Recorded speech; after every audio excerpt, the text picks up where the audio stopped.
We're with Senator Mark Kelly inside a private hangar next to Sky Harbor Airport. You've been flying around the state in this plane for various events. Give us an idea of how this helps you get around. Well, last week I was on a Tuesday. I was up in Kingman and did a bunch of events there, and then came here and did like 4 different things. The next day I was in Nogales and Chinle. The drive from Nogales to Chinle on the Navajo Nation is about 7-ish hours. And in this airplane, it took me about an hour and 40 minutes. Got to talk about the campaign. Inflation, a top concern for voters. This weekend, lots of folks shopping for groceries, filling up their cars. You're proud of the Inflation Reduction Act, but how does that help folks right now who are seeing prices go up and up and up and just kind of staying there? Yeah, you're right, it's tough, right? So especially with food and fuel, gasoline specifically, even though gas prices have come down some, they are at historically high numbers. It's really hard, for folks that are trying to raise a family to have to, sometimes they're making decisions, can I take my kid to the soccer game this week? And that's why I've called on, this administration multiple times to do stuff about it, including releasing more fuel from the, more petroleum from the Strategic Reserve, more oil and gas production. And the White House has done some of these things. I've had the, Secretary Vilsack out here, the Secretary of Agriculture, talking about issues to bring down the cost of food, specifically what you're asking about the Inflation Reduction Act. If you are a senior, there is relief on the horizon. We're going to cap, with that legislation, we will cap out-of-pocket expenses for seniors for their prescription drugs at $2,000 a year. And it's not all up front.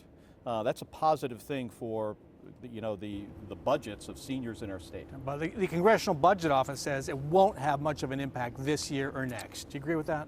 Well, I mean, in terms of the goods we all buy. Once we pass legislation, in this case, the prescription drug piece of this that I negotiated, then it goes over to HHS to make the rules. I mean, so these things do not happen immediately. But there is an urgent problem right now on the Colorado River with Lake Mead and Lake Powell. The reservoirs are running dry. Yeah. And water experts say that could happen as soon as 2024. So what is being done right now to address that urgent problem? So I could spend an hour talking about it. I'm not going to ask you to. It's a big problem, but how can you make it understandable? And you're right. Record low levels in Lake Powell and Lake Mead. We get normal snowpack in the Rockies because of issues with climate change and a drought. We don't get the normal amount of water.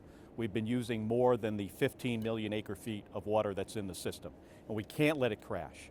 That's why I added $4 billion to the Inflation Reduction Act specifically to address the crisis that this drought is, to be able to leave more water up in Lake Mead. And what that's going to do is prevent us, or at least slow it significantly, as it descends towards what's called min power pool and then dead pool. We cannot let that happen. Now here's the good news. We have other sources of water here in the state. The Colorado River is important. It is not our only source of water. And with the additional $8 billion I added to the bipartisan infrastructure bill, we can line canals and build more water storage. We even have money in there to start looking at big projects like desalinization. And yet, it'll take a lot of people to agree on how to spend that money, and water managers say they've almost given up. Well, they absolutely have not given up. I mean, I talked to water managers. We hear there's a sense of defeatism. They've not given up. I mean, I talked to our head, Tom Bushatsky. He works incredibly hard on this. He's motivated. He made an offer beyond what the drought contingency plan calls for to leave some more water in Lake Mead. The problem is, California currently is refusing to step up. That's why I was on the phone with the governor a couple weeks ago. He owes me a call back. California needs to do more. They get 4.4 million acre feet of water from the Colorado River. We get 2.8. We made an offer of 1.2 million. They offered 400,000. That's not consistent with math. I mean, a third grader could figure that out. So California and other states need to step up. It can't just be on us. I was going to ask you about that call with Gavin Newsom. What did you say to him? What did he say back to you? I explained the math to him and said that they need to come up with a better plan. Is he going to do it? Because they did not meet the deadline. Well, and Arizona took the brunt of the cuts. I've also, called out reclamation on this. They need to get back to me with what authorities they have to, if a state California or a state like California, another lower or upper basin state, will not do their part, what role does the federal government have, and what authorities do they have to force another state that this is what your cut is going to be? It seems like it's going to take that. Does the president need to get involved? Does a cabinet secretary need to get involved? Because that's what happened back in 1980.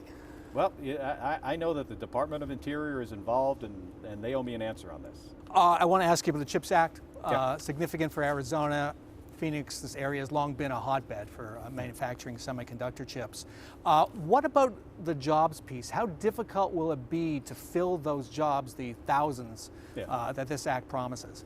Well, we're going to see. That's why I was recently at Estrella Community College and meeting with them about their semiconductor technology program. They're training people to go into these jobs that, by the way, do not require a four-year degree. And we're talking about potentially in our state tens of thousands of jobs. These jobs pay upwards of six figures, and you don't have to have a four-year degree to get them. Community colleges, the Maricopa Community College system here is, they're putting people through these programs already. We need to accelerate that. That's the discussion I had with them about a month ago when I visited. Let's go to the border. Yep. It seems like Governor Doug Ducey is trying to show you up and show up President Biden by stacking those shipping containers where the big gaps were. What would you say to Governor Ducey? This is a crisis. I get his frustration. You're okay with that? Yeah. I mean, Border Patrol is having such a difficult time. That's why after, my first visit down to Yuma, I started, thinking about and then working towards getting those gaps closed in the border wall south of Yuma.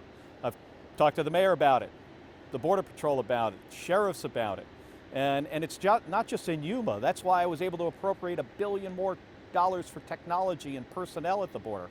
I totally get his frustration. Why has it taken so long? And I wonder if you've ever thought of using your one vote in the Senate in the way Senator Sinema has to get things she believes are important. Hey, I'm not in the business of holding, I am focused on getting things done that matter for Arizona. I mean, that's what drives me every day, whether it's the CHIPS Act, the bipartisan infrastructure bill, the legislation that we passed to expand veterans' health care from burn pits, postal reform, all these things that we did in a bipartisan way. And sometimes with the Inflation Reduction Act, it's incredibly important to seniors and to the climate. My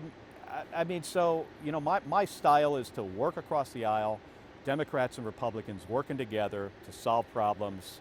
I'm an engineer. I'm one of the few engineers in the United States Senate. I like to look at the science, the data, and the facts behind issues. Thanks so much, sir. Really Thank you. appreciate your time.